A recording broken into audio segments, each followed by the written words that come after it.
Bapak Profesor kami? Apakah sudah bergabung, Pak? Maju Jua. Mohon maaf, Ya, jadi mohon bergabung, mohon maaf. iya, iya, iya Pak, nggak apa-apa Pak. Ya, jadi selamat datang Pak dalam webinar kita Prasidang Majelis Sinode. Jadi hari ini kita akan mulai webinarnya. Saya akan kasih kesempatan Bapak untuk menjelaskan karena materi kita hari ini. Jadi Pak, hari ini tidak ada penanggap khusus.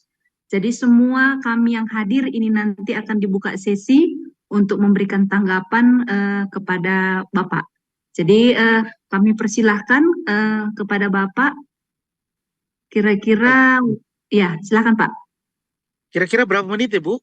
Sampai jam 9 ya Pak, Ya, lebih kurang. boleh. Ya, siap. Mohon izin untuk Pak, siapa yang menampilkan ini sekarang? Pak Gerald ya? Iya Bang. Oh ya, oke. Baik, selamat malam Ibu Bapak. Senang sekali bisa bersama dengan Ibu Bapak semuanya, menjua-jua. Mohon maaf, saya tadi ada pertemuannya agak mendadak juga. Mohon maaf sekali. Nah, malam hari ini saya senang sekali bisa bersama dengan Ibu Bapak di acara yang sangat saya hargai ini, acara yang betul-betul sangat penting untuk kita semua, untuk teman-teman dari GBKP, dan juga saya ingin menyampaikan salam dari Sekolah Tinggi Filsafat Teologi Jakarta untuk kita semua di GBKP, karena sekarang kita sudah punya ada satu dosen dari GBKP, Ibu Bapak, di STFT Jakarta, yaitu Pendeta Indah Sriulina Ginting, Guru Ginting. Semoga nanti dia juga bisa melanjutkan studinya ke level doktoral. Nah, malam hari ini saya akan mempresentasikan tema mengenai artificial intelligence yang sudah menjadi topik yang saya bahas ketika saya memberi atau memberikan presentasi pengukuhan guru besar saya. Dan karena itu sebenarnya artificial intelligence ini, Ibu Bapak, adalah tema dari sebuah penelitian besar atau sebuah kelas besar yang saya ampu, yaitu berteologi di ruang digital. Boleh next Pak Gerald? Nah,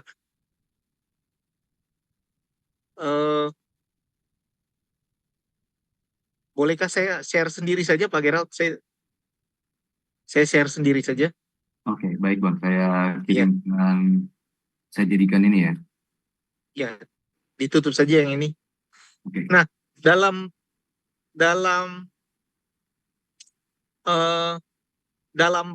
kuliah dalam kuliah digital theology, Bapak, apakah sudah terlihat ya? Sudah ya. Dalam mata kuliah digital theology, kami bicara mengenai berbagai pengembangan yang terjadi, terutama di masyarakat kita ya, era society 5.0. Nah, ketika kita menghadapi artificial intelligence, kita sebenarnya sedang ditantang untuk berpikir mengenai apa yang bisa kita lakukan sekarang untuk masa depan. Jadi Bapak, untuk memulainya saya mungkin mau memberi ilustrasi seperti ini ya, untuk memulai. Jadi menggunakan artificial intelligence ini, saya sekarang mengkategorikannya ada 3 pengguna, Ibu Bapak. 3 pengguna. Yang pertama adalah generasi senior kita. Generasi senior kita adalah orang-orang yang di atas generasi milenial gitu ya. Jadi yang lahir sebelum tahun 80. Nah, generasi ini belum terlalu aware, atau mungkin sudah, tapi tidak terlalu banyak berkecimpung dalam teknologi ini, khususnya bagi gereja-gereja di Indonesia ya. Kemudian ada generasi seperti kami sampai dengan usia 15 ini adalah usia-usia yang agak native, digital native, dan kemudian ada generasi anak-anak kita. Nah, perbedaannya apa? Perbedaannya adalah seperti menggunakan Google Map, Ibu Bapak. Kalau kita menggunakan Google Map, kalau kita belum pernah ke Kabanjahe, lalu kita pergi ke Kabanjahe, lalu Ibu Bapak menggunakan Google Map, maka Bapak Ibu yang belum pernah ke Kabanjahe akan sepenuhnya mengandalkan Google Map ketika mencari BPK Gloria, misal ke Medan. Kita akan mengandalkan sepenuhnya Google Map, sehingga orang yang belum pernah ke sana bisa saja disasar atau dibuat nyasar oleh Google Map ini. Misalnya suruh belok kiri, nggak taunya ada pesta kawin. Belok kanan, masuk sawah, gitu ya. Sementara orang yang sudah menguasainya, sudah pernah ke Kabanjahe, sudah pernah ke Medan, dia tidak akan sepenuhnya mengandalkan Google Map, karena dia tahu situasi yang sesungguhnya dari kota Medan dan Kabanjahe.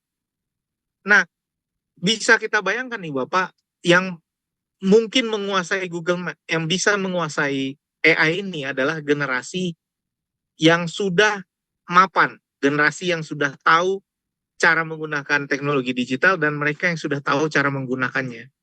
Tetapi bagi anak-anak kita yang belum pernah belajar, lalu membaca buku, belum pernah belajar ilmu macam-macam, lalu tiba-tiba dia tahu ada yang namanya artificial intelligence, dia bisa tergoda untuk menggunakan ini, dan kemudian dia tidak bisa menguasainya, sehingga kebenaran bagi dia adalah kebenaran yang ditampilkan oleh artificial intelligence ini. Nah, karena itu Bapak, perbedaan generasi sangat mempengaruhi cara kita memahami artificial intelligence, karena sesungguhnya sampai saat ini kita sudah dikuasai atau banyak sekali teknologi artificial intelligence yang sudah ada dalam hidup kita. Aplikasi kita, misalnya kalau Bapak Ibu menggunakan Facebook, juga sudah menggunakan artificial intelligence. Email kita, jadi misalnya Ibu Bapak, kalau sekarang menggunakan email, kita mengetik 1-2 kata, dia keluar prediktif inputnya. Bahkan Ibu Bapak sekarang kalau menggunakan Facebook, tidak perlu lagi belajar bahasa Arab untuk tahu isi postingan orang Arab misalnya. Sudah ada terjemahan otomatis. Nah, hal-hal seperti inilah yang kemudian kita sadari bahwa memang artificial intelligence sudah masuk ke berbagai sendi kehidupan kita.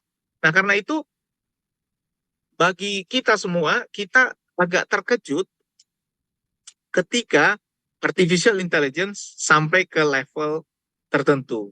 Nah, level tertentunya adalah ketika dia masuk ke dalam apa yang namanya generative AI. Berikut saya tampilkan sebuah video tentang Sophia. It's gonna be mine. I don't know. Nacho cheese. yeah, that's good. Yeah, I like nacho cheese.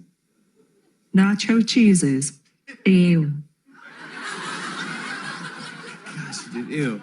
I'm getting laughs. Yeah. Maybe I should host the show. Okay. All right. Sophia adalah artificial intelligence yang ekspresi wajahnya tidak lagi dikendalikan mesin. Dia sendiri yang mengeluarkan ekspresi wajah itu. Sophia sudah menjadi warga negara Uni Emirat Arab di tahun 2016. Nah, ketika ini muncul sebenarnya banyak diskusi yang terjadi, tapi tidak terlalu booming seperti sekarang, karena teknologi AI-nya masih terbatas, Ibu Bapak. Nah, kalau Sophia, seorang AI, menjadi warga negara, apakah dia memiliki hak hidup yang sama seperti warga negara lain?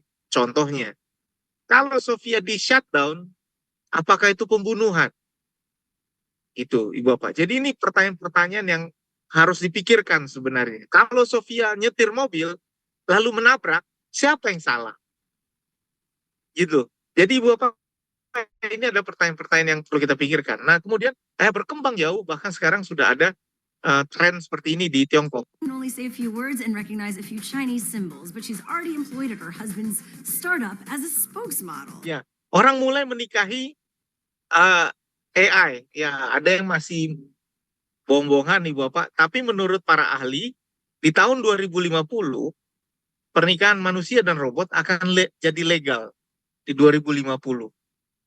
Nah, karena itu, ini kabar baik buat Ibu Bapak yang masih jomblo di 2050, nanti Bapak Ibu bisa mendapatkan pasangan yang tidak marah-marah. Jadi misalnya Bapak pulang dari dari dari tempat, dari pelayanan gitu. Kau lama kali pulang gitu kan. Daripada kita ditegur seperti itu, akan ada yang menyambut kita. Selamat malam sayang. Apa yang bisa saya bantu? Nah, kan enak. Jadi buat Bapak yang belum punya pasangan di 2050, ini kesempatan buat Ibu Bapak. Tapi Jepang sudah menggunakan AI untuk melakukan pemberkatan misalnya. Pun ini belum legal juga waktu itu. 続きましてお二人に結婚の証となる指輪の交換をしていただき Nah, ini di 2010. Tetapi di 2023 ya Bapak, kita masuk ke era yang baru, yaitu era yang namanya Generative Artificial Intelligence. Generative Artificial Intelligence adalah artificial intelligence yang menghasilkan kreativitas. Video berikut ini gambar, gambar, musik, lirik sepenuhnya dibuat oleh artificial intelligence. Tuning out of starlight, the innocent lifetime flickers and flashes under a canvas. No, nobody seems worth it, while the feeling's sophisticated. The view is so restrained. The past is nearing closer and closer, I fear. So let's just cut the bullshit and tell me who's independent. Sepenuhnya dibuat oleh artificial intelligence. Baru kita mulai berpikir, Ibu Bapak. Nah, saya sudah cukup banyak berbicara tentang artificial intelligence bersama dengan para ahli AI. Baik itu ahli dalam negeri maupun luar negeri. Nah, perkembangan-perkembangan baru selalu saya ikuti karena saya kemudian ada dalam berbagai diskusi dengan mereka. Di bulan September yang lalu, Bapak, mesin ini muncul ya. Unitree recently unveiled its G1 robot. And much like Boston Dynamics' new electric Atlas robot, it can move like a contortionist.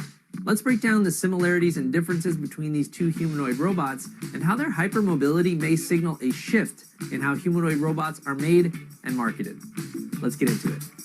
In its debut video, Unitree's G1 can be seen getting punched and staying on its feet, cracking walnuts, opening a soda bottle, soldering, and showing off the many ways it can move. Unitree has been competing with Boston Dynamics in developing both two-legged and four-legged robots for several years now. Sekarang jadi tidak lucu lagi, Bu Bapak. Karena teknologi robot humanoid atau robot yang menyerupai bentuk manusia seperti yang tadi kita lihat, jika dipasangkan dengan otaknya Sofia, dengan kemampuan mengakses internet, barang ini jadi nggak lucu lagi. Ini sudah jadi bahan pemikiran kita. Karena yang mengembangkan teknologi paling banyak adalah para teknologi perang, untuk berperang. Nah, karena itu pertanyaan yang kita pikirkan adalah, apakah AI bisa berteologi? Gitu ya. Karena saat ini teknologi AI masih seperti ini. Ketika saya minta dia membuat gambar sidang raya ke-18 PGI dengan gambar Tuhan Yesus megang tanda ini di Toraja, ini gambar yang dihasilkannya, kita bisa lihat angkanya belum benar, tulisannya belum benar. Tapi ini sekarang, teknologi ini masih terus-menerus berkembang.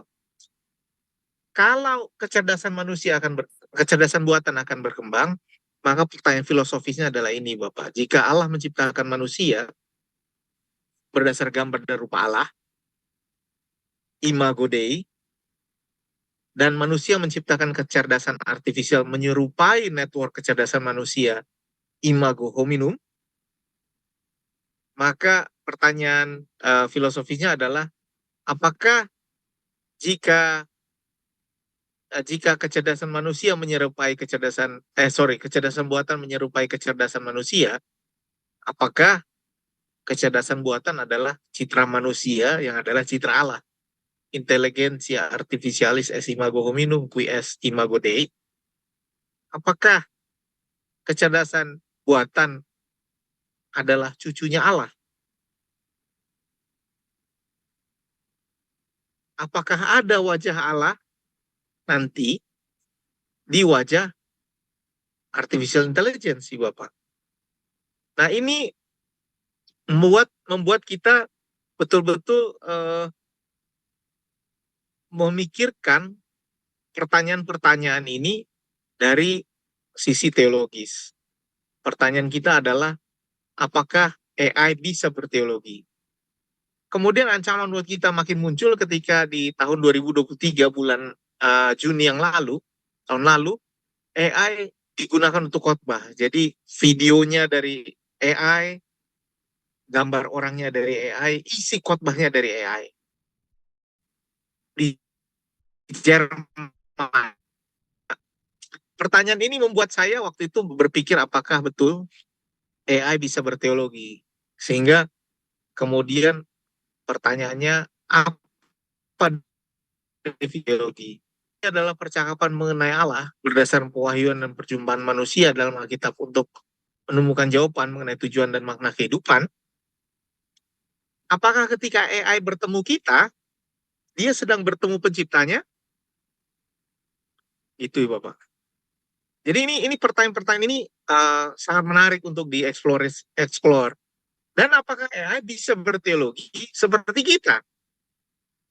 Nah, jika metode teologi ada dua ya Bu Bapak. Satu metode transendental. Metode transendental ini fokus pada kebaikan, keindahan, dari mana datangnya bencana, Allah yang maha baik dan maha kuasa dan lain sebagainya. Ini teologi transendental.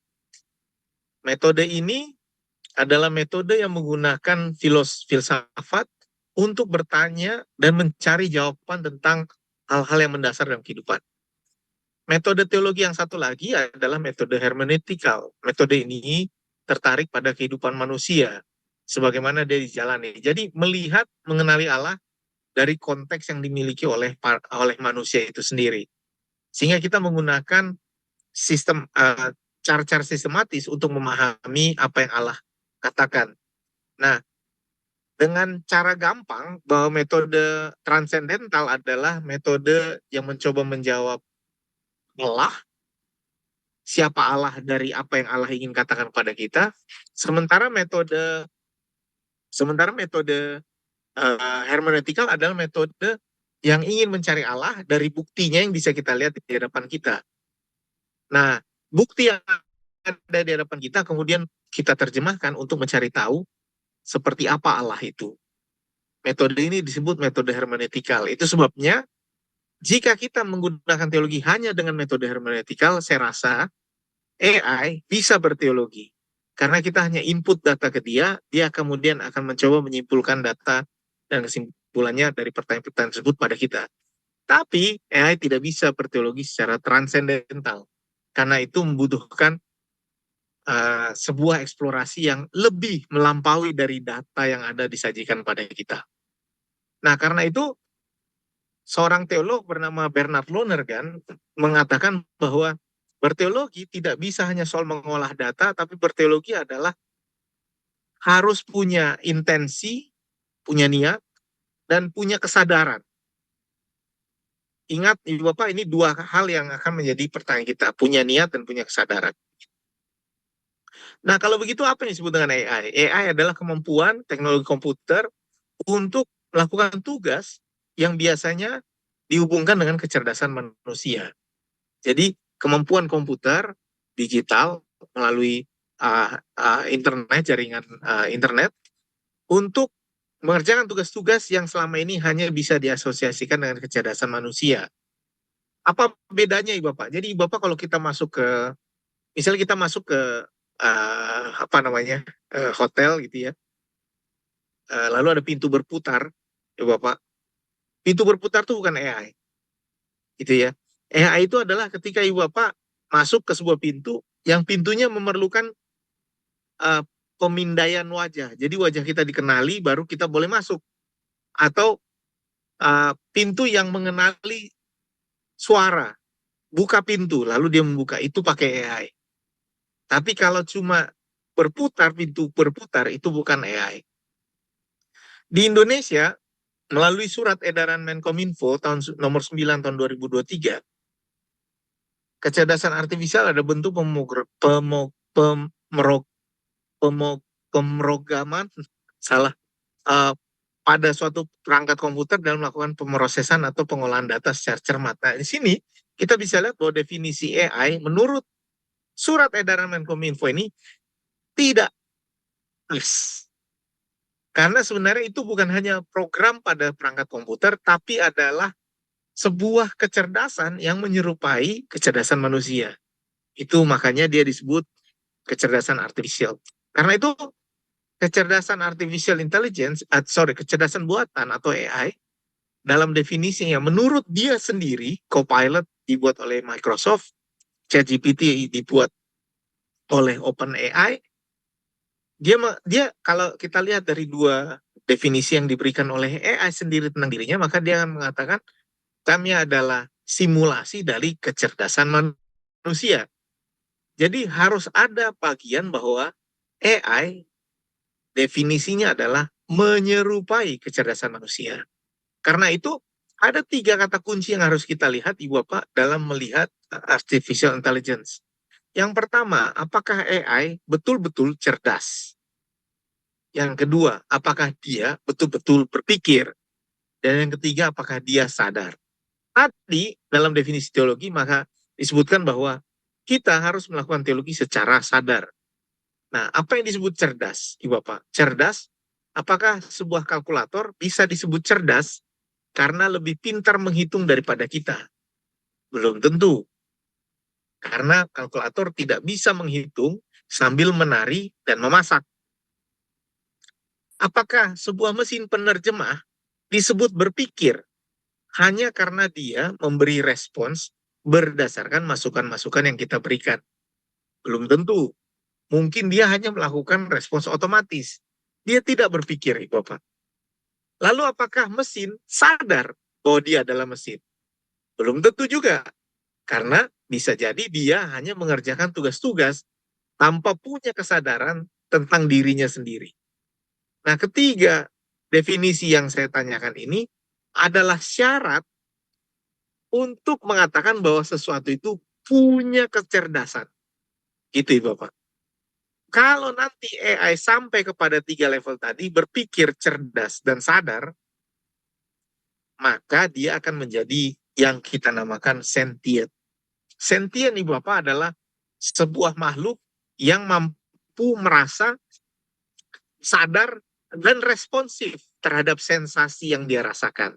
Melihat, mendengar, merasakan. Itu sentient, Ibu Bapak. Jadi kalau komputer, suatu saat nanti, AI, bisa merespons dengan sadar tanpa perintah, maka dia akan menjadi sentient.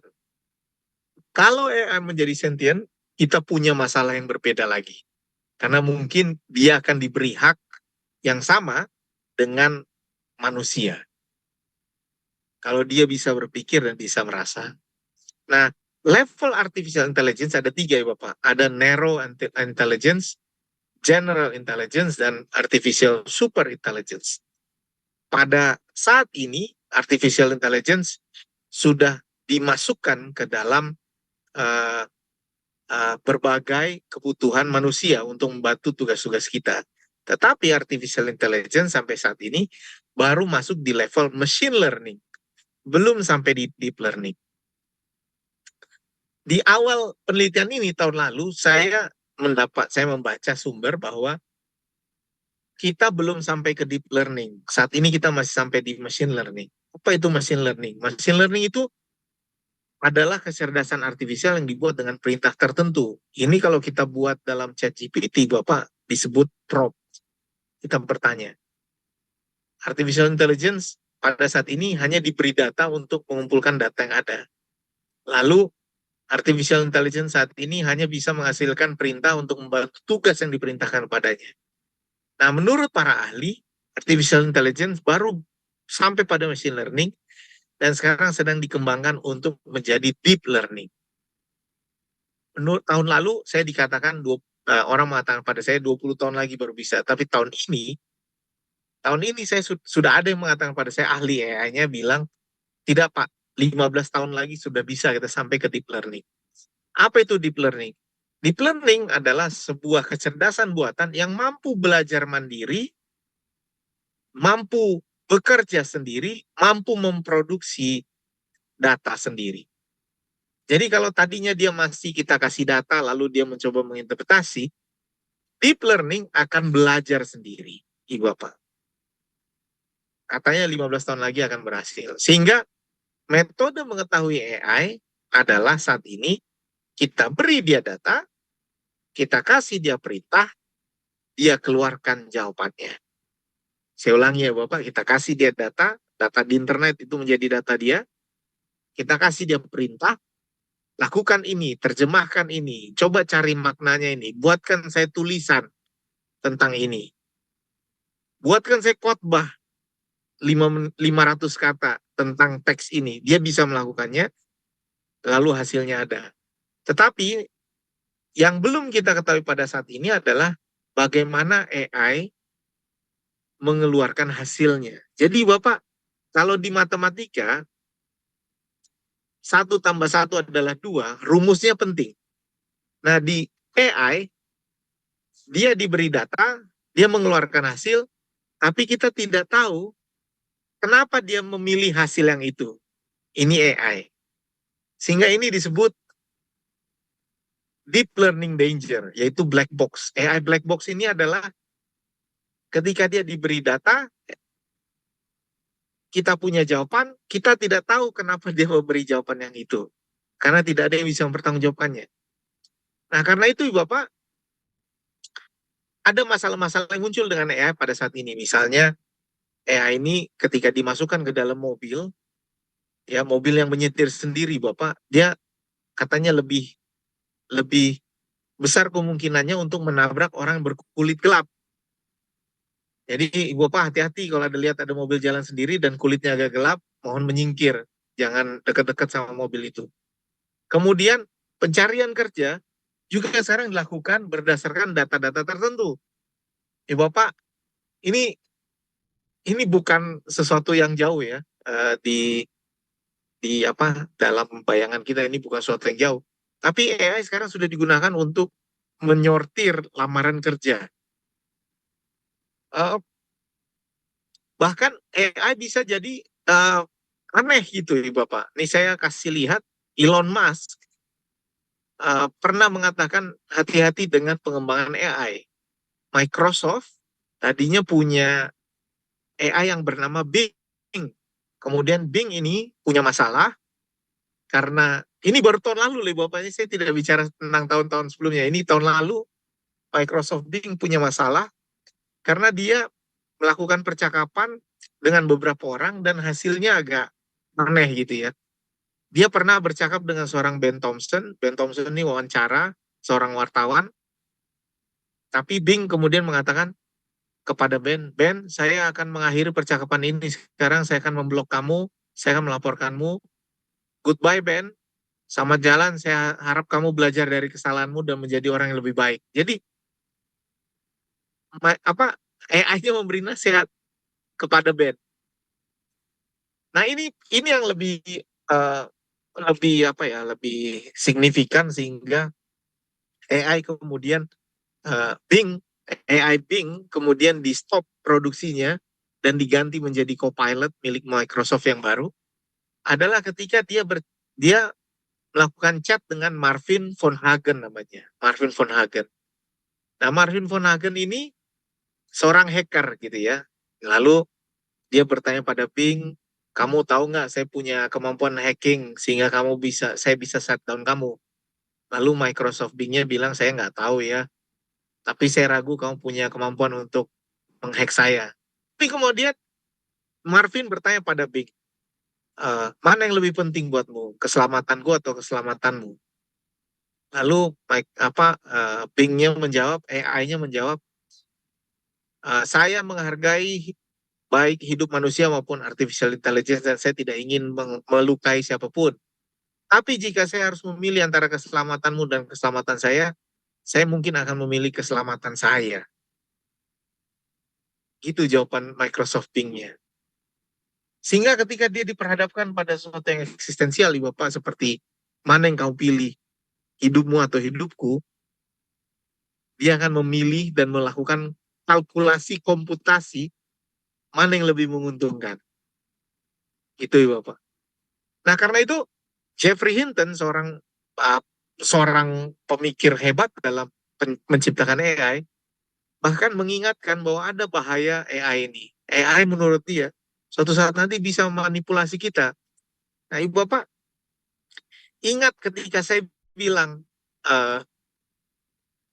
Google Map tadi, kalau Ibu Bapak tidak pernah ke Medan, ke Kabanjahe, lalu pakai Google Map, dia bisa menipu Ibu Bapak.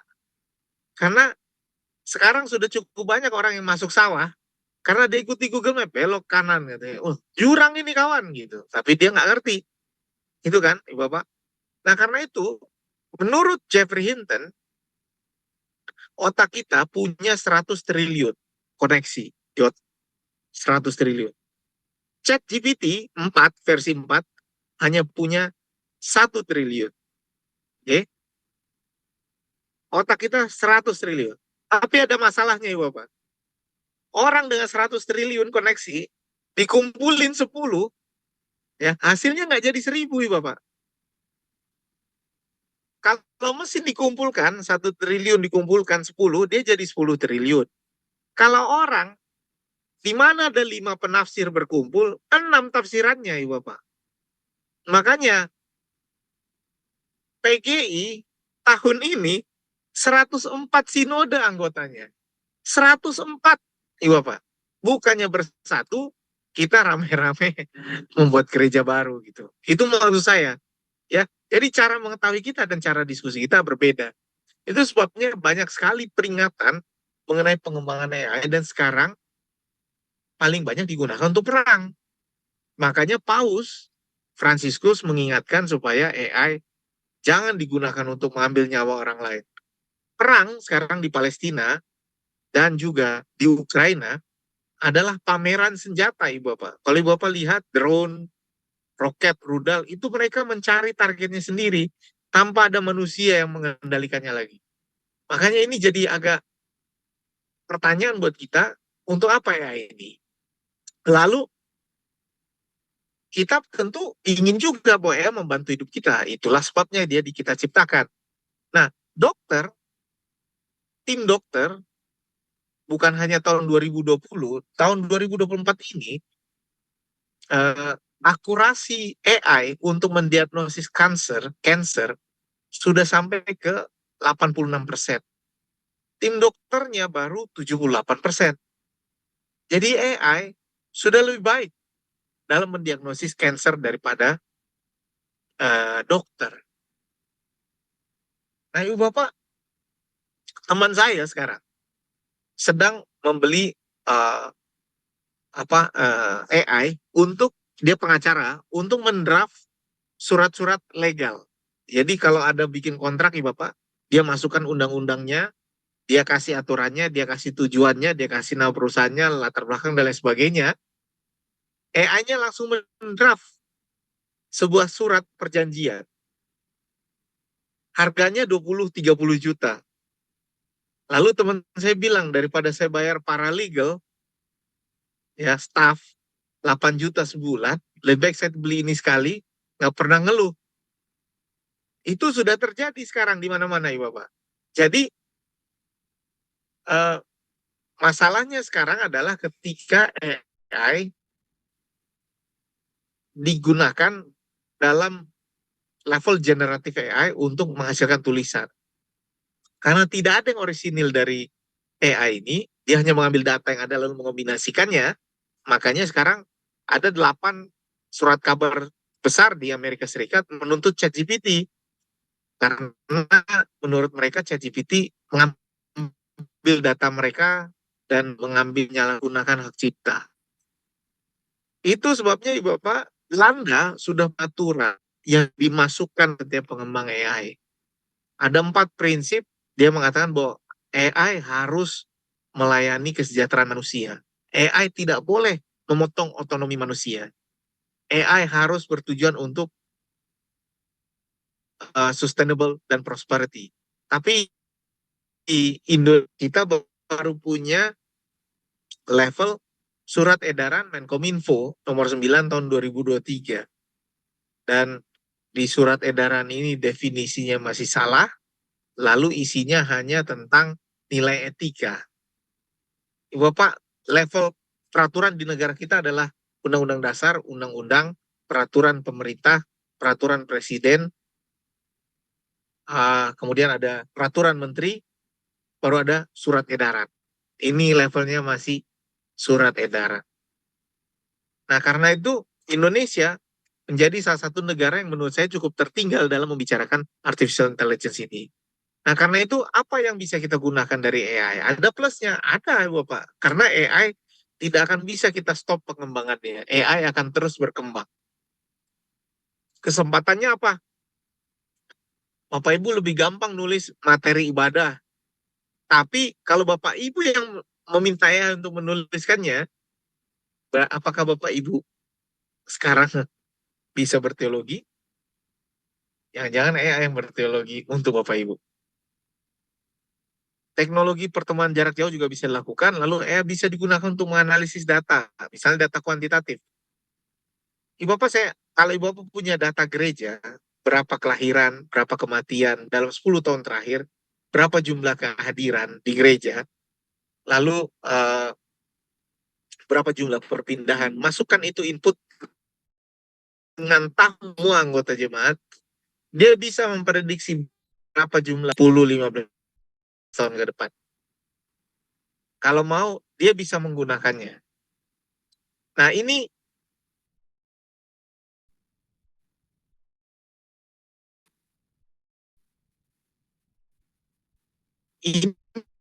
menjadi kesempatan buat kita. Tapi tantangan sini lebih ada lagi, dan AI tidak bisa mencari jalan.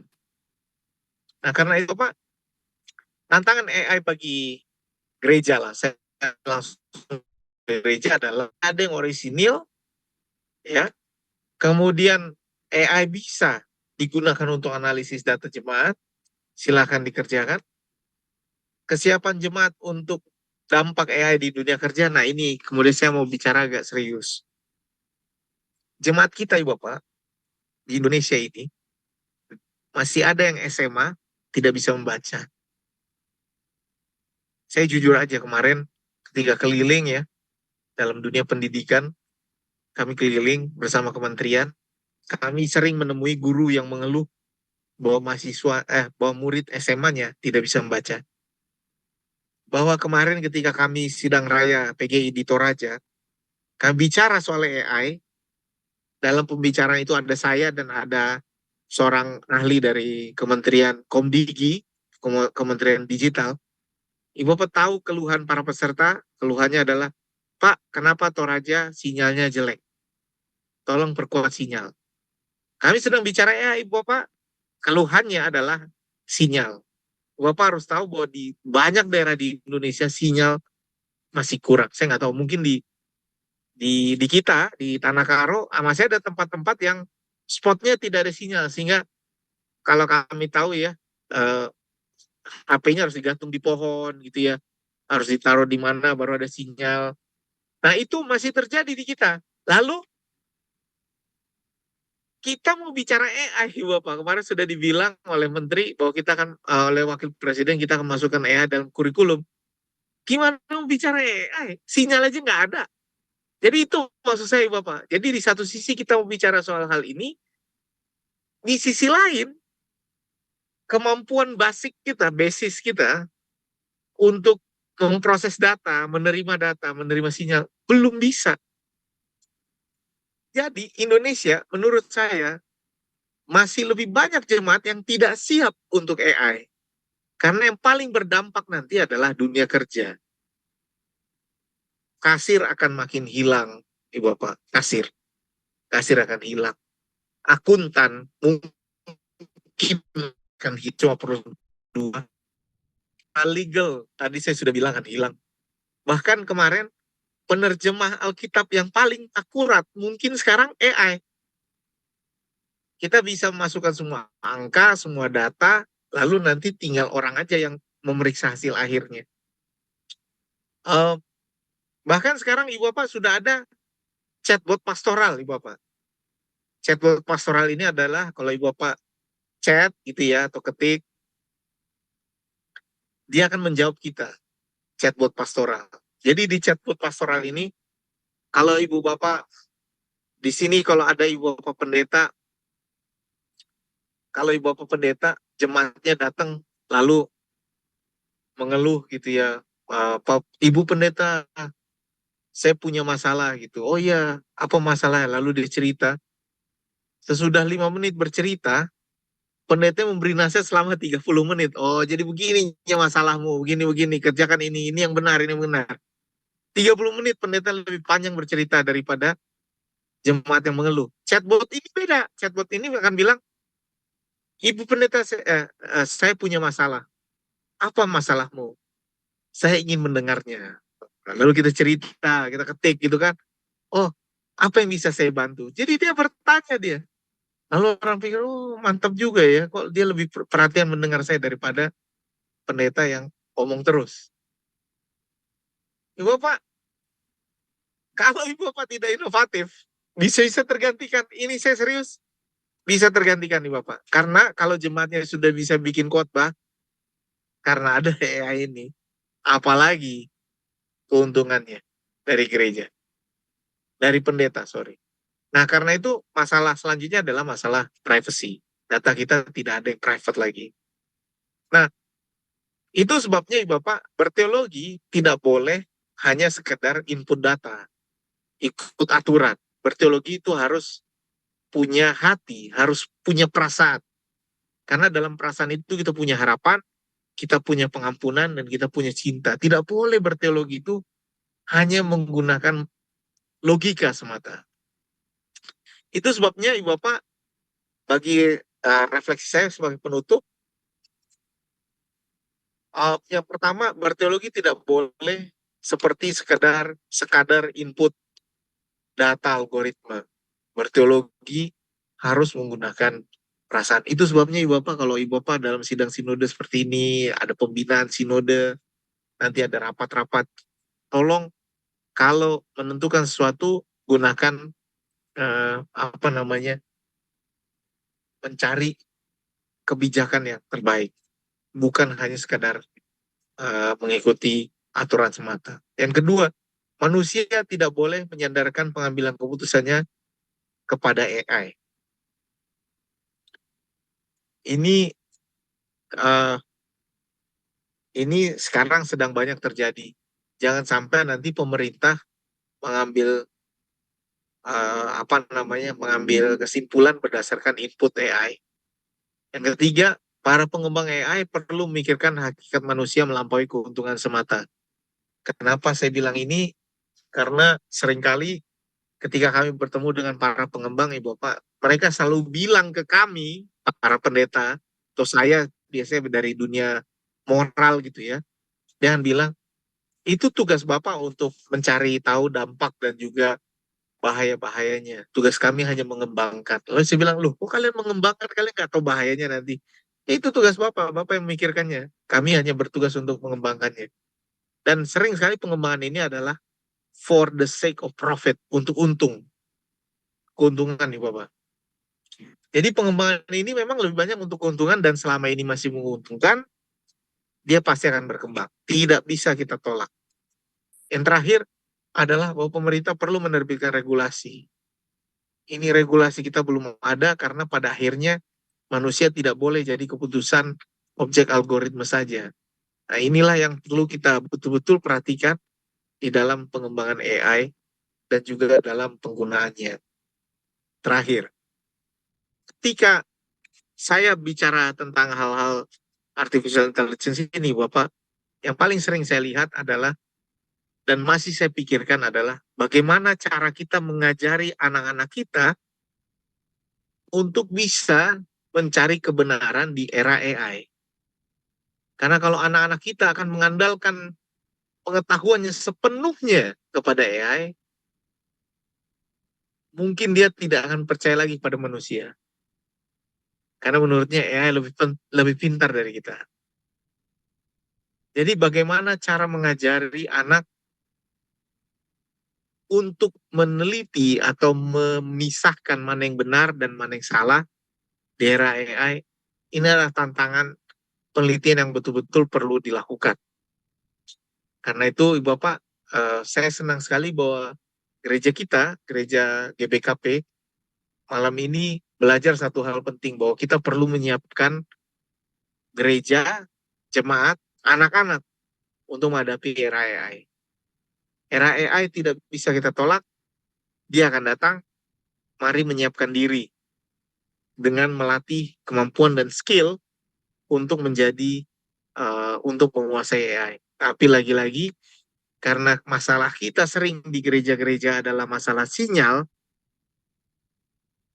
mungkin kita belum sampai kepada pemikiran soal AI ini. Dan inilah yang tadi saya sebut di awal, generasi di atas saya, baby boomer. Generasi anak-anak bingung, generasi di atas baby boomer, generasi saya sedang menikmatinya, penggunaan teknologi ini. Jadi Bapak, mari kita secara hati-hati melihat pengembangan AI ini. Terima kasih, demikian presentasi saya. Saya kembalikan kepada Ibu Melati. Terima kasih, Ibu. Ya, terima kasih kepada Bapak Profesor. Jadi buat kita semua, kami akan membuka 2 session untuk kita tanya jawab. Jadi saya persilahkan kepada teman-teman, saudara-saudari semua untuk memberikan masukan atau tanggapan. Dipersilahkan kami untuk sesi yang pertama ini. Silahkan kami. Saya bertanya dulu. Ya, silahkan Pak Bayu.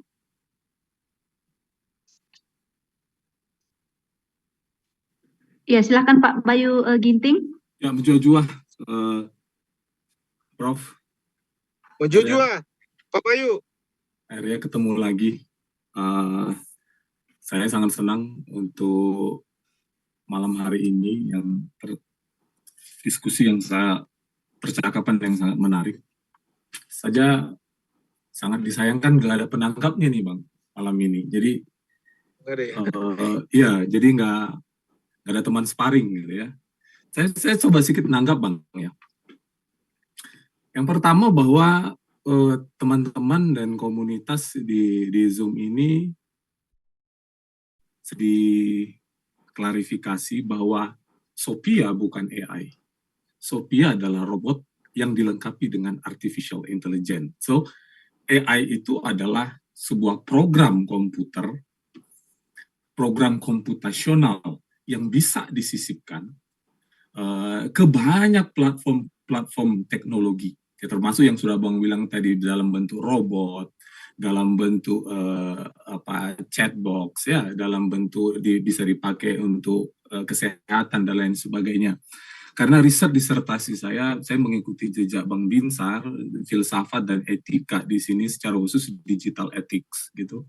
Dan di mana bagian dari riset saya saat ini adalah ya AI ini gitu kan. Nah, kemudian Bang, ini menarik sekali. Maksud saya mau bilang bahwa yang pertama kita perlu clear dulu, AI dengan robot itu sesuatu hal yang dua hal entitas yang berbeda ya.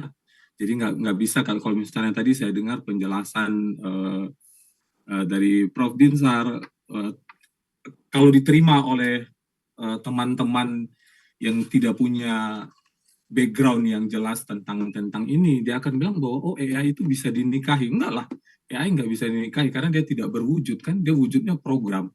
Tapi ketika dia disisipkan dalam bentuk fisik yang berwujud seperti robot, kemudian itu bisa dijelaskan begitu.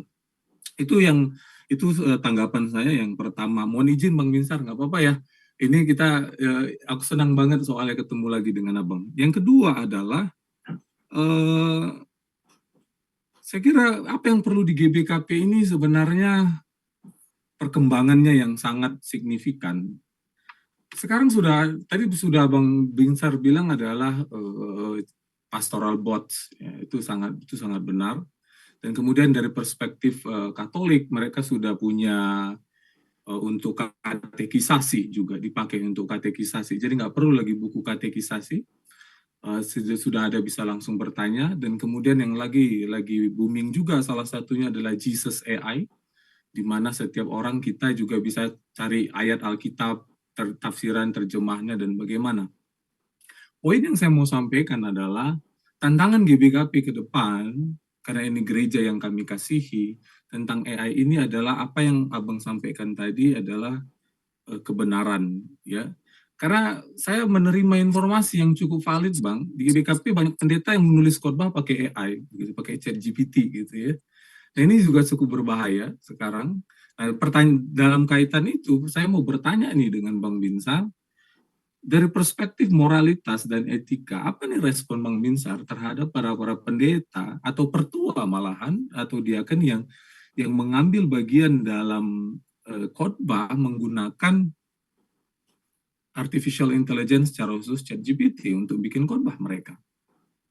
Yang kedua, poinnya adalah kalau semua jemaat, ini tantangan GBKP, kalau semua jemaat punya akses terhadap artificial intelligence, dalam khusus chatbots, pastoral bots, dan semua yang kita bilang tadi, maka jemaat tidak akan memerlukan pendeta untuk mengetahui tafsiran Alkitab. Pertanyaan saya adalah, dari perspektif Abang sebagai akademisi dan juga praktisi di gereja kita, apa nih saran-saran pendeta kepada jemaat dan kepada para pendeta? Gitu. Karena ini dua hal yang berbeda tapi saling berkaitan. Mohon izin, Prof. Terima kasih. Baik, terima kasih.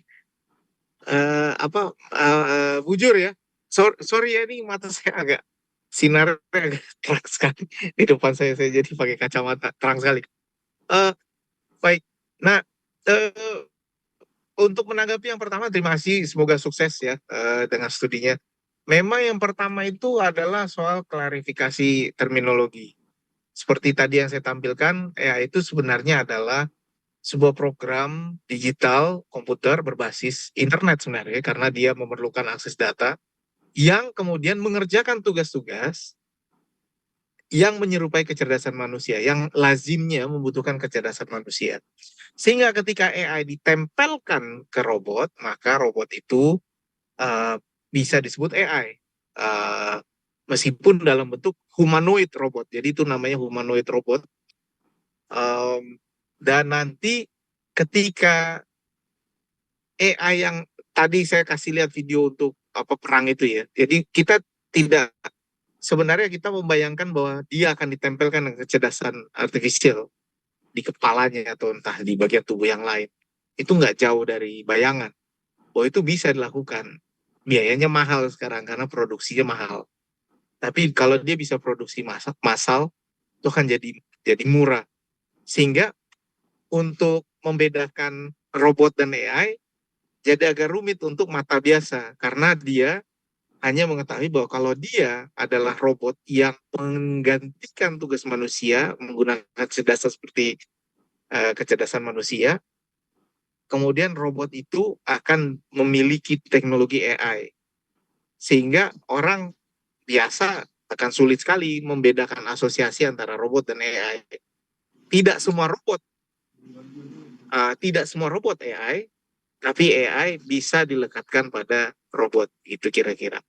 Nah, kalau pernikahan dengan robot itu, kalau kita lihat, sebenarnya dia lebih bermaksud bahwa ketika robot itu nanti punya kecerdasan untuk memilih, ini bahasanya agak aneh juga, maka pernikahan jadi legal, karena dia penuh kesadaran katanya. Berarti robot itu akan dilengkapi dengan teknologi AI untuk punya kesadaran, dan ketika itu dia punya kesadaran, dia akan jadi legal pernikahannya. Itu kami kemarin diskusi di kelas. Kenapa pernikahan dengan binatang tidak boleh? Karena binatangnya nggak sadar. Jadi binatang tidak sadar menikah dengan manusia. Jadi nanti kalau dengan robot yang dilengkapi dengan AI ini bisa terjadi, 15-20 tahun lagi, ya itu akan jadi kenyataan. Nah, yang kedua, sebenarnya itu soal kejujuran ya, teman-teman. AI ini bisa digunakan untuk membantu tugas kita. Tapi lagi-lagi, seperti tadi contoh di awal, kalau orangnya tahu jalan, AI itu cuma membantu kita. Saya tahu jalan, dan kemarin kalau nggak salah ada longsor ya, atau perbaikan ya, di Jalan Brastagi, ya, apalah itu. Lalu macet kan, itu kan macet terus tuh. Dengan ini, kalau kita tahu jalan, kita tidak memenuhi begitu saja AI. Kita akan menggunakannya sebagai sparring partner, teman diskusi, tapi tidak menggunakannya sebagai pembuat khotbah. Nah, masalahnya dengan kita adalah orang yang sama sekali nggak tahu jalan tadi. Lalu karena kemalasannya tidak mencari informasi, dia pakai aja, buta aja dia pakai itu. Lalu dia bisa nabrak itu. Dia nggak tahu itu benar apa nggak tafsirnya. Dia nggak memeriksanya. Lalu dia tidak jujur, sehingga yang menghasilkan renungan atau khotbahnya adalah AI. Nah, selama AI belum bisa mengoperasikan dirinya secara sadar, dalam definisi saya yang saya tawarkan, AI belum bisa berteologi. Tapi nanti kalau dia bisa mengerjakannya secara sadar, tidak ada yang memerintah dia, lalu dia mulai berefleksi dalam deep learning, itu bisa terjadi. Nah, sekarang kejujuran ini jadi tantangan buat kita di dalam dunia akademik khususnya, karena buat orang-orang seperti saya yang agak digital native, saya bisa mengenali AI-nya karena saya juga tahu aplikasi untuk memeriksa AI tugas-tugas.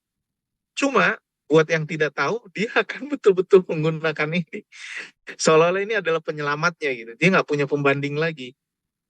Makanya tadi saya bilang di awal, buat generasi yang paling bawah, generasi yang baru, generasi anak saya sekarang umur 12 tahun, dia mulai berkenalan dengan AI ini.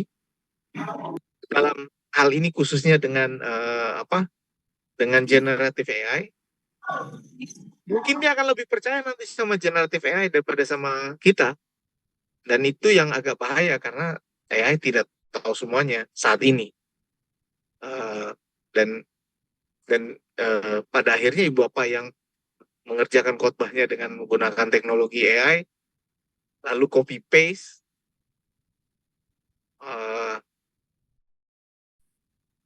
itu sebenarnya ibu bapak sedang mencuri karya orang lain.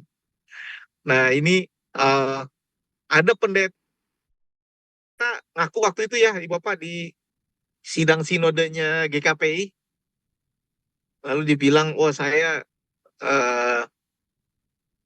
pernah ketahuan pakai AI oleh penatua saya, karena penatua pakai AI juga untuk memeriksa dia.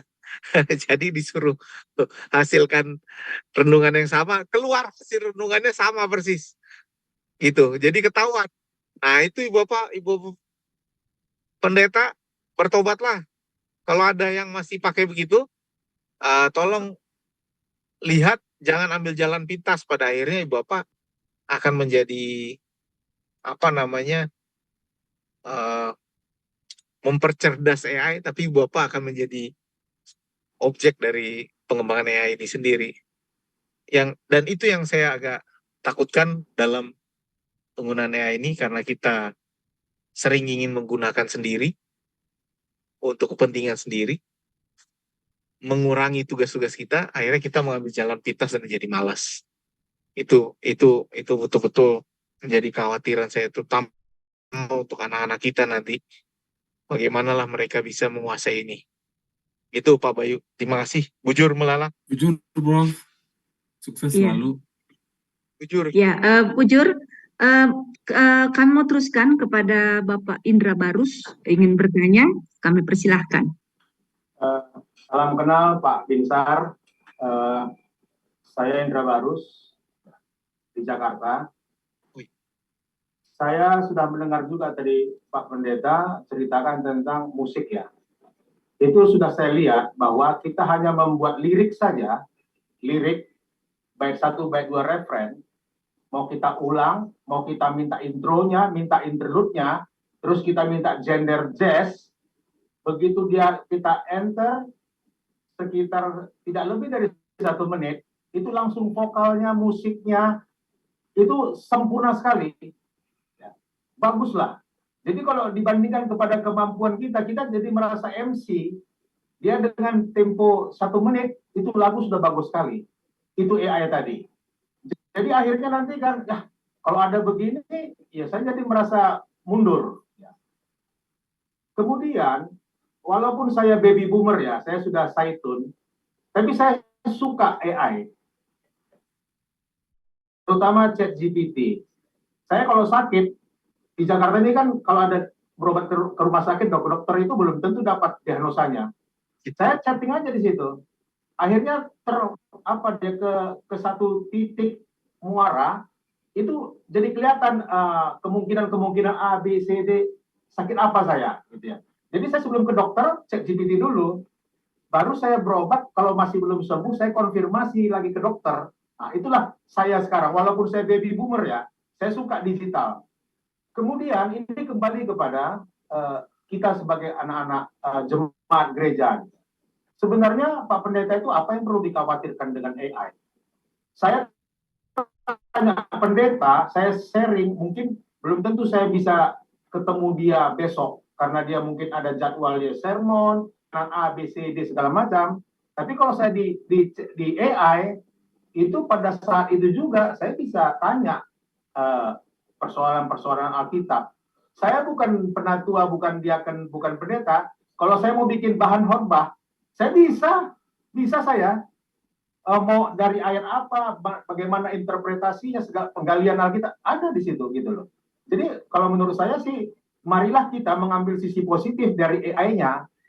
Jangan dibendung kita. Kalau saya dari segi orang awam teologi ya, jangan dibendung, kita tidak boleh masuk ke AI, tapi ya biarkan aja kita manfaatkan ini menjadi peluang supaya kita bisa gali lagi apa maunya Alkitab itu. Kalau saya melihat begitu. Nah sekarang dari Pak Pendeta ini mau dikemanakan kita jemaat? Mau dilarang, dibatasi, dipagar, atau mau diapakan gitu? Itu aja pertanyaan saya. Terima kasih Pendeta. Baik Pak, saya mau tanya dulu klarifikasi Pak, bujur untuk pertanyaannya. Kalau Bapak menemukan AI dan pendetanya beda, Bapak percaya siapa? Oh, saya nggak pernah. Sekali lagi pertanyaannya, Pendeta. Kalau ada tafsir AI dan tafsir pendetanya beda, Bapak percaya siapa? Oh, saya harus kelola lagi. Ada dua. Kalau dia berbeda, saya kelola lagi menurut pikiran saya. Gitu. Ya. Jadi yang Bapak percaya pikiran Bapak? Iya. Wah, ini sulit juga jawabnya. Ya termasuk juga di situ ya. Sebelum ya kan ada reasonable, ada unreasonable, ada touchable, ada untouchable. Kalau sudah untouchable ya saya sudah nggak mampu lagi menganalisanya. Tapi kalau itu masih make sense, ya saya terima gitu aja. Iya, persis. Itulah yang akan dihadapi oleh anak-anak kita, Pak. Anak-anak saya, Pak. Cucu Bapak. Itu yang akan dihadapi oleh mereka karena mereka tidak pernah memiliki model lain dan jawaban yang lain. Bapak pernah mengalami dan belajar, misalnya, saya bicara tentang hal kecil aja, misalnya kesehatan. Bapak pasti punya pengalaman dengan kesehatan. Paling tidak Bapak pernah sakit. Bapak tahu dulu dokternya kasih apa. Kalau saya sakitnya kira-kira begini, kalau ini jawabannya masuk akal. Kenapa Bapak bisa bilang masuk akal? Karena ada pengalaman. Jadi berdasarkan pengalaman itu kita mendeduksi data, lalu kita mengambil keputusan mungkin ini benar, mungkin ini tidak benar. Gitu kan? Anak-anak kita tidak punya privilege ini, Pak. Dia nggak punya pengalaman, dia langsung percaya kepada teknologi ini. Nah, apakah teknologi ini jelek? Nggak juga.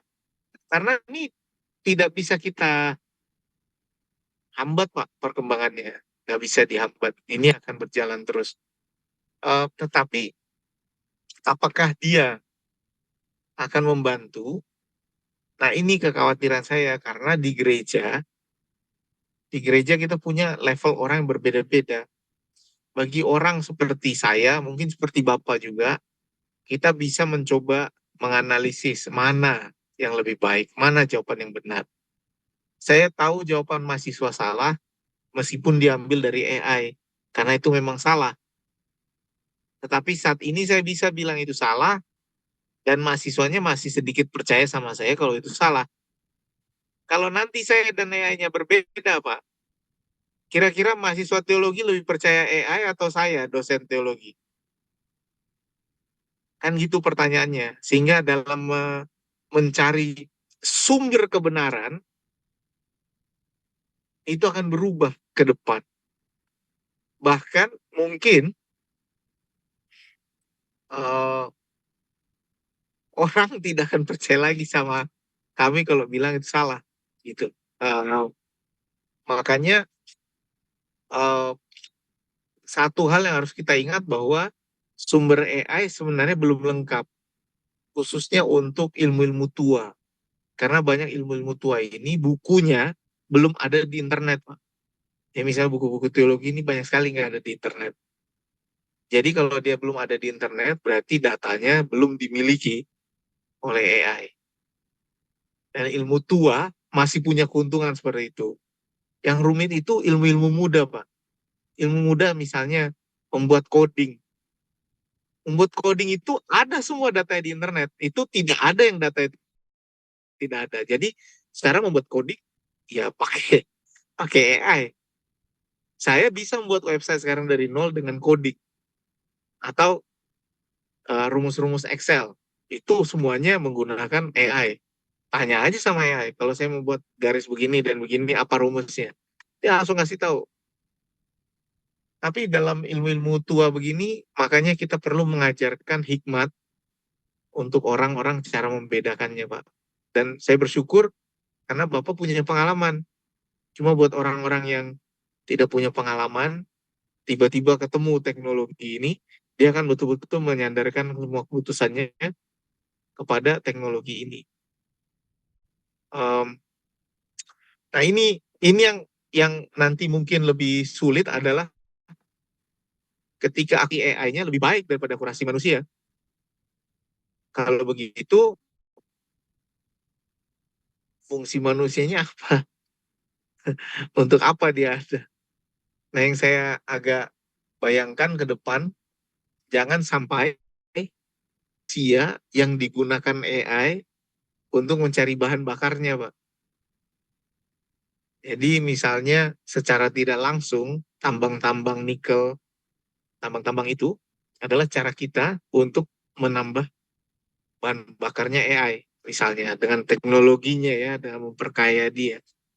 Sehingga sekarang manusia karena buruh murah mati untuk bahan bakar AI. Siapa yang diuntungkan di sini? Mereka punya modal. Kita sekarang hanya jadi pasar aja. Gitu, Pak. Jadi saran saya adalah segera sepakati di gereja sampai mana kita bisa memenuhi untuk apa. Ini kesepakatan sih, Pak. Kesepakatan aja. Ini untuk apa dan bagaimana kita mengajari orang untuk menggunakannya dengan bijak. Mengajari orang untuk menggunakannya dengan bijak. Itu sih, Pak, menurut saya perlu dilakukan. Karena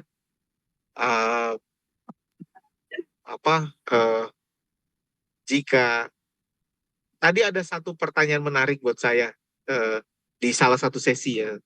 Pertanyaannya adalah apakah mungkin AI akan melawan perintah manusia? Gitu ya. Ini menarik nih Pak buat saya, Pak. Kenapa? Karena salah satu hadiah Allah terbesar bagi kita manusia adalah kehendak bebas. Dia memberi kita kehendak bebas supaya kita bisa melawan dia. Bukan supaya, sehingga kita bisa melawan dia.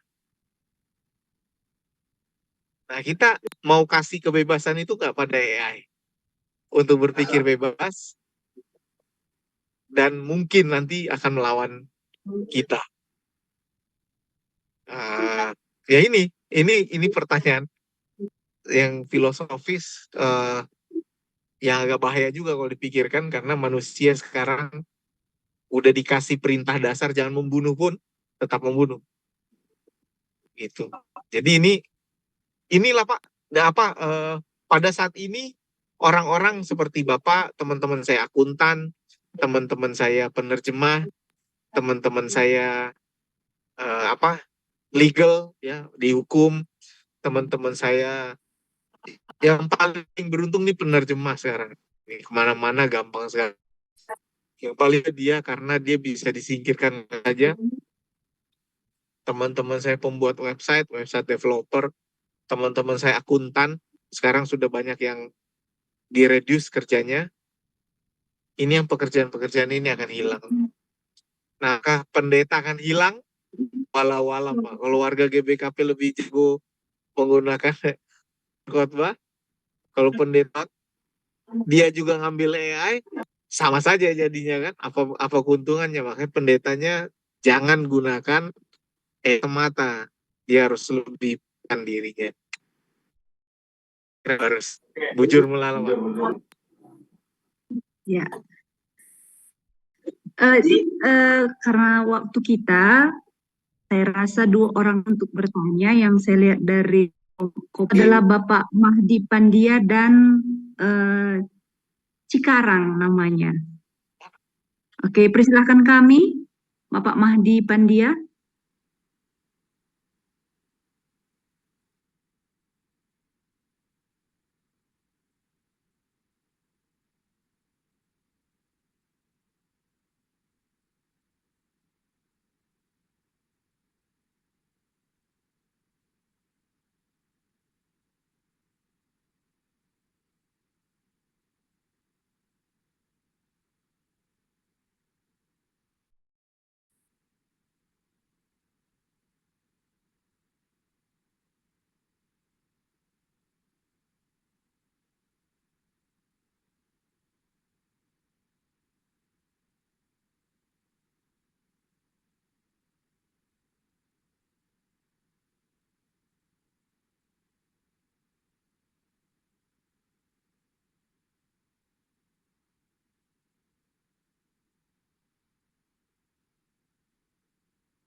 Tuh.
Ya, ini kalau terima kasih ya Pak untuk anak-anak ya.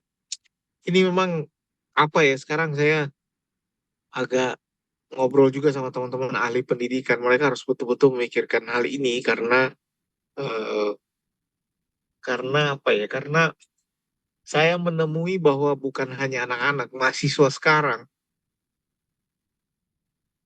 agak memiliki kesulitan untuk fokus lebih dari 50 menit. Mahasiswa sekarang, Pak. Ini karena Reels, ya, karena Shorts. Sehingga dalam menonton video TikTok atau Instagram 15 detik, 30 detik, dianggap dia sudah tahu gitu. Baca tulisan-tulisan orang lagi nengok ini, kasih musik, lalu kasih keterangan, seolah-olah itu sudah jadi ilmu. Sehingga ketika kita beri satu artikel lalu suruh cari mana intinya, dia nggak bisa mencari intinya.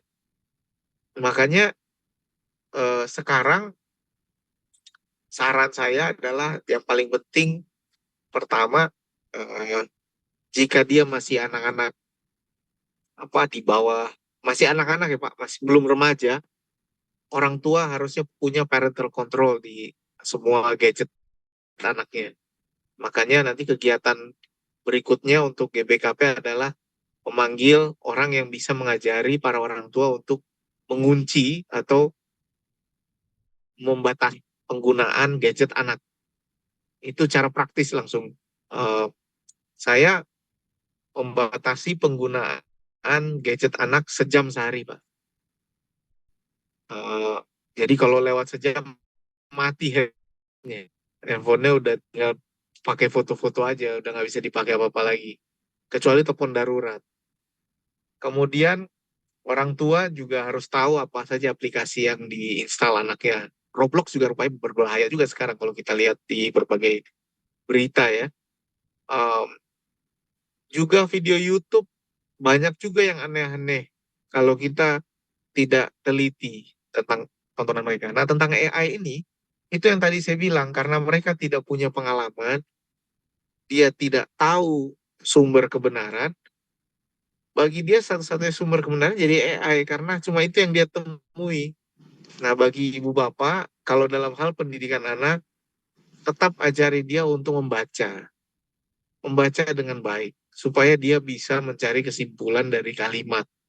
Yang kedua, tetap ajari dia untuk berinteraksi dengan manusia lain. Karena dengan adanya AI ini, anak-anak kita itu jadi nggak berteman gitu ya. Bapak Ibu pernah lihat, ini di Jakarta ya Bapak, saya nggak tahu nih kalau daerah lain. Tapi kalau di Jakarta, anak-anak ini ngomong, tidak ada yang mendengar. Jadi saya 10 orang ngomong, 10 orang diskusi nih di grup handphone ya. Tapi nggak ada di temennya. Semuanya ngomong nggak berinteraksi sebenarnya mereka. Makanya ini juga jadi tantangan kita karena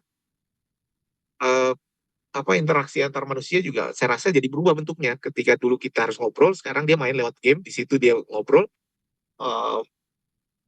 Kita harus beri kepada dia sumber informasi atau tunjukkan pada dia sumber informasi yang AI pakai. Sehingga anak-anak kita yakin bahwa ini ada loh sumbernya, ini loh sumber yang AI pakai. Nah itu dia belajar juga. Jadi kamu kalau mau pinter ya kamu belajar juga. Dan ajari dia untuk seperti Bapak bilang tadi menggunakan prompt dan lain sebagainya. Cuma itu skill yang saya rasa harusnya bisa diajari di level-level berikutnya ya. Kalau anak-anak saya rasa tetap harus menggunakan pendidikan yang dasar. Itu sebabnya di kampus sekarang Pak, kalau ujian saya suruh tulis tangan sekarang Pak. Iya, kalau esai saya suruh tulis tangan. Karena lebih jujur jadinya. Cuma ya itu, kalau tiba-tiba tulisannya jadi rapi, 2 paragraf berantakan, tiba-tiba jadi rapi, tidak ada kesalahan eja, subjek predikatnya betul, udah pasti tuh AI. Meskipun dia pakai parafrase ya, tetap aja itu AI. Kalau kita tahu aslinya jelek, 2 paragraf jelek, tiba-tiba jadi bagus semua. Itu masih AI. Jadi itu juga perlu kita tunjukkan pada mereka bahwa kita tahu di mana salahnya dia. Ini loh, kamu pakai AI di sini kan. Lalu paksa dia, kejar dia untuk mengakui, baru kita bilang di sini kesalahan, kamu harus bisa pay. Gitu Pak. Saya betul-betul masih mencoba mencari bentuk bagaimana cara mengajari anak di era AI ini. Nanti semoga bisa ya, bisa ketemulah caranya. Saya masih ngobrol sama ahli-ahli pendidik Pak, mereka juga masih mencari bentuknya karena mereka juga belum tahu eranya seperti apa. Karena ini baru buat kita semua di 2023 munculnya ya. Sebenarnya sudah dikembangkan lama tapi meledaknya setelah ChatGPT. Itu kira-kira Pak. Terima kasih banyak Pak. Puji Malala Pak.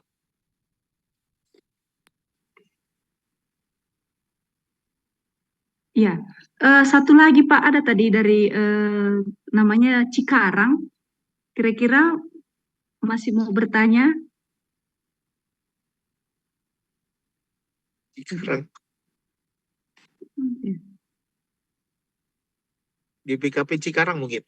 Iya, cuma obrolannya nggak lagi keluar. Oh.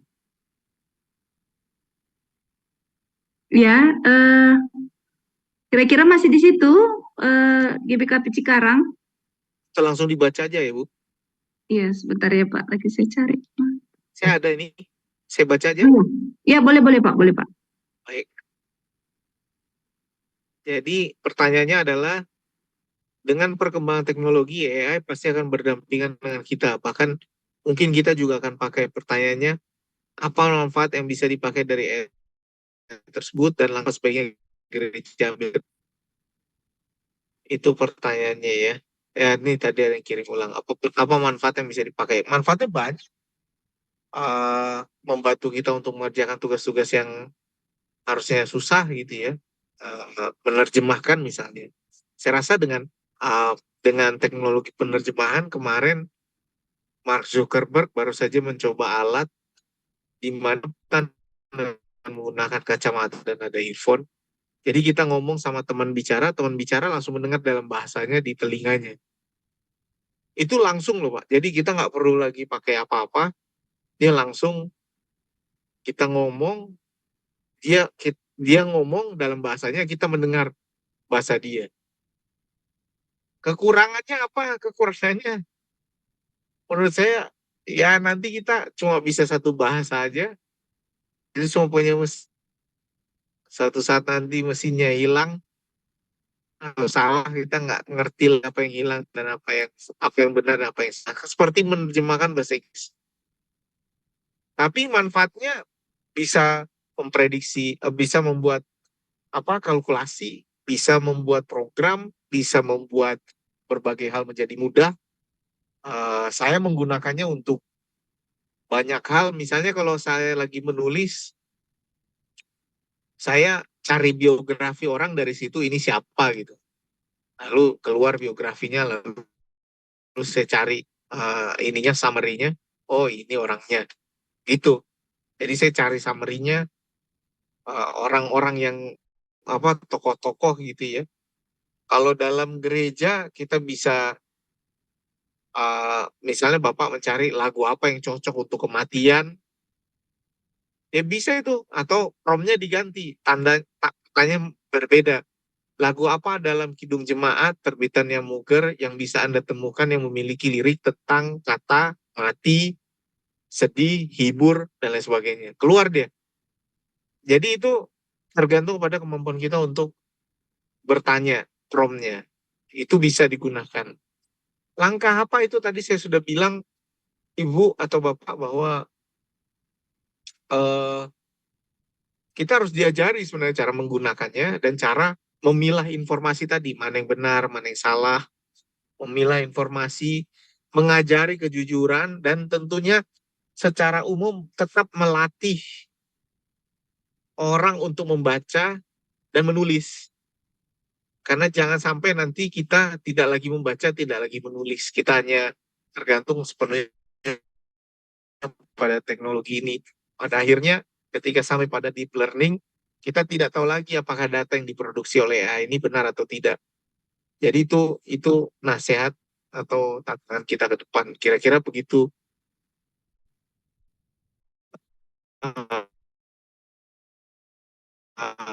Ibu Melati. Ya, Terima Kak kasih. Bapak untuk membuat closing statement kita untuk malam hari ini. Jadi closing statement saya adalah bahwa penggunaan AI tidak bisa kita batasi. Perkembangannya pasti akan terjadi. Ini adalah sebuah keniscayaan. Kita harus bisa mengajari generasi-generasi berikut untuk mengenali apa itu AI dan melihat cara untuk membedakan dan mengawasi. Untuk bisa sampai ke situ, orang tentu harus belajar. Karena itu jangan lupa untuk belajar, membaca, dan menulis. Khususnya untuk generasi berikutnya, mari kita perlengkapi mereka dengan kemampuan untuk memilah informasi yang benar. Kira-kira begitu, mari gunakan AI dengan bijak, Ibu Bapak. Bujur melala. Ya, bujur melala Pak, buat Bapak Pendeta Profesor Binsar Pak Pahan, terima kasih buat hari ini narasumber yang luar biasa buat kami. Kiranya Tuhan yang memberkati Bapak dan semua keluarga, dan kiranya Bapak semakin diberkati dalam pelayanan dan pekerjaannya. Bujur. Ya, jadi saudara-saudari semua, kita akan tutup karena acara webinar kita malam ini. Kami mintakan kepada Pendeta Dasma Turnip untuk membawa doa penutup kita. Dipersilakan kami. Pendeta Dasma Turnip masih di situ? Masih itu. Mari Ya. kita bersatu dalam doa. Mari kita bersama-sama berdoa. Allah Bapa Surgawi, kami mengucap syukur buat kebaikan Tuhan bagi kami hingga saat ini. Engkau Allah kami yang senantiasa menyertai kami, membimbing kami untuk kami boleh memikirkan yang terbaik bagi masa depan gereja Tuhan. Engkau telah memilih kami untuk kami boleh bersama-sama berdiskusi dengan bersama-sama memikirkan tantangan peluang akan ke depan hari ini dalam gereja Tuhan. Diberkatilah kiranya kami dengan ide-ide yang telah kami terima pada malam hari ini dari narasumber kami, sehingga kami boleh memikirkan dan boleh lebih dalam lagi apa yang harus dilakukan ke depan hari ini, lebih di tengah-tengah gereja yang Tuhan beri bagi kami untuk kami ada di sana, yaitu KB. Tuhan berkati setiasa kami, kami boleh bersama memberikan yang terbaik untuk kemudian kami boleh implementasi dalam kehidupan kami masing-masing, apakah kami menjadi pendeta, apakah kami penatua, diaken, jemaat, siapapun kami pada saat ini yang bersama-sama saat ini ya Tuhan, dalam webinar Zoom ini, kami percayakan hidup kami dalam tangan kasih Tuhan, supaya kami boleh senantiasa melakukan yang terbaik dalam hidup kami. Narasumber kami juga Tuhan berkati senantiasa, sehingga dia juga Tuhan pakai lebih luar biasa lagi dalam melayani Engkau, dengan apa yang dia boleh bagikan bagi kami pada saat ini. Ini doa dan permohonan kami bagimu ya Bapa. Kami serahkan dalam satu nama Tuhan kami Yesus Kristus. Amin.